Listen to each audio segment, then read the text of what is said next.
Jangan lupa subscribe ya dan nyalakan lonceng notifikasinya.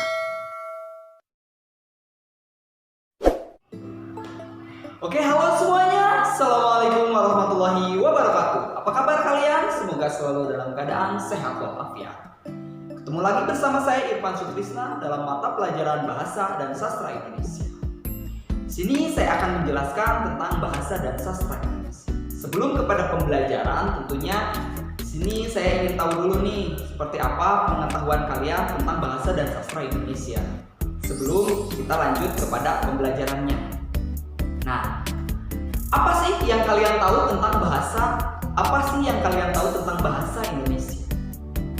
Ayo, apa yang tahu tentang bahasa Indonesia? Bahasa itu apa sih?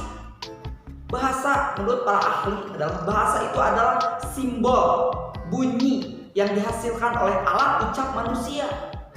Secara harfiah bahasa itu adalah sarana berkomunikasi untuk saling berinteraksi, sarana berkomunikasi antara manusia satu dengan manusia lain sehingga menghasilkan sebuah informasi sebagai sarana interaksi.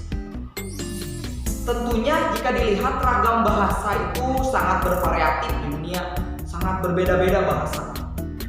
Apa sih yang mempengaruhi bahasa itu? Jelas yang mempengaruhinya itu adalah latar belakang, budaya, situasi, kondisi, adat istiadat dan sebagainya. Itu yang mempengaruhi bahasa terbangun. Hal apa lagi sih yang mempengaruhi bahasa? Bahasa juga dipengaruhi oleh keterampilan berbahasa. Ya. Kenapa demikian? Apalagi itu tentang keterampilan berbahasa? Apa sih? Ada yang tahu tentang keterampilan berbahasa? Keterampilan berbahasa itu merupakan salah satu alat komunikasi untuk menuangkan ide, gagasan. Pada dasarnya setiap kemampuan dan keterampilan berbahasa itu berbeda-beda.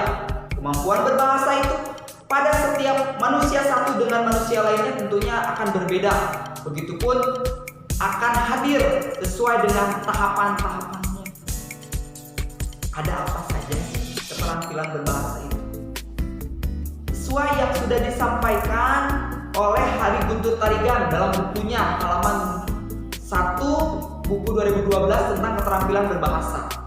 Keterampilan berbahasa itu ada 4. Pertama, menyimak atau mendengarkan. Yang kedua, berbicara atau mengucapkan. Yang ketiga, membaca atau melafalkan. Yang keempat, menulis. Ya, itu adalah komponen-komponen satu sama lainnya saling mendukung dalam keterampilan tersebut. Lalu, sejak kapankah manusia diberikan keterampilan berbahasa? Manusia diberikan keterampilan berbahasa itu sebelum lahir ke dunia. Benar demikian? Sangat benar. Karena manusia masih di dalam kandungan ibunya itu sudah diberikan keterampilan berbahasa melalui bahasa menyimak, keterampilan menyimak. Maka tak ayal saat bayi di dalam kandungan, ibu si bayi itu sering memberikan transfer bahasa melalui audio dengan menyetelkan sebuah lagu dan sebagainya. Itu adalah salah satunya.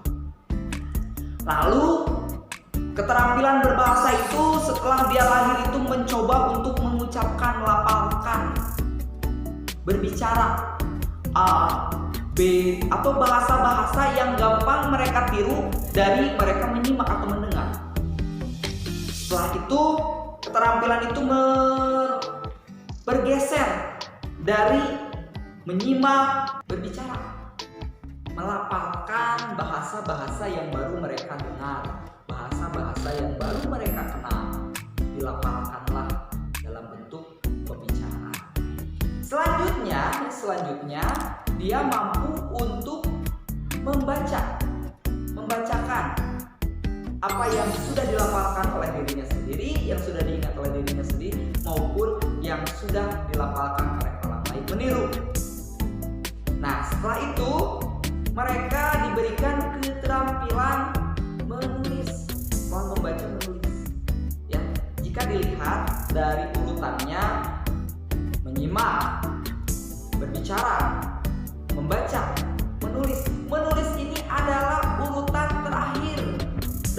keterampilan berbahasa. Jadi tidak aneh jika menulis ini adalah salah satu keterampilan yang tidak begitu mudah dikuasai oleh setiap manusia.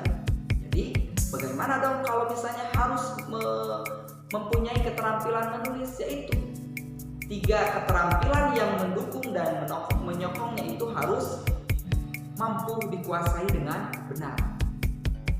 Nah, kita lanjutkan kepada pembelajaran bahasa Indonesia. Setelah kita tahu proses lahirnya bahasa itu seperti apa, lalu kita juga harus tahu sejak kapan bahasa Indonesia digunakan. Ayo, sejak kapan?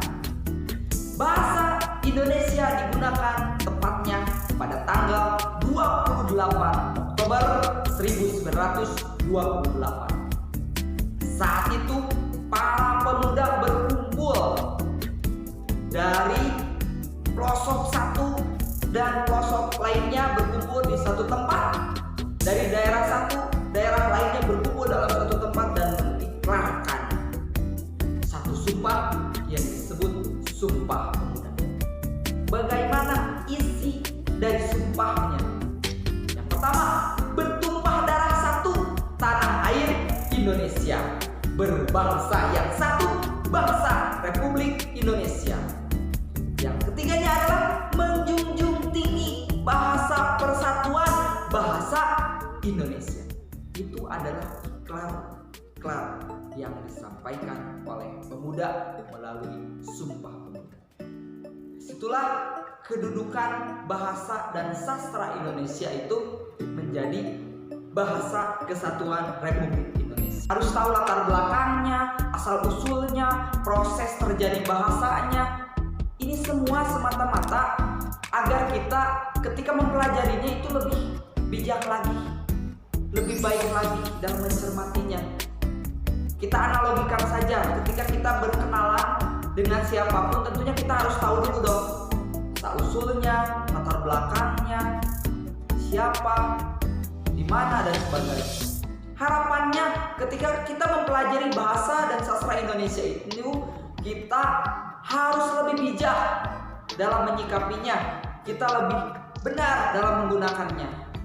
Itu sekilas tentang proses bahasa, sekilas tentang pandangan umum tentang bahasa. Semoga kalian bisa bijak dalam mengucapkan bahasa-bahasa dan sastra Indonesia. Sekian, assalamualaikum warahmatullahi wabarakatuh.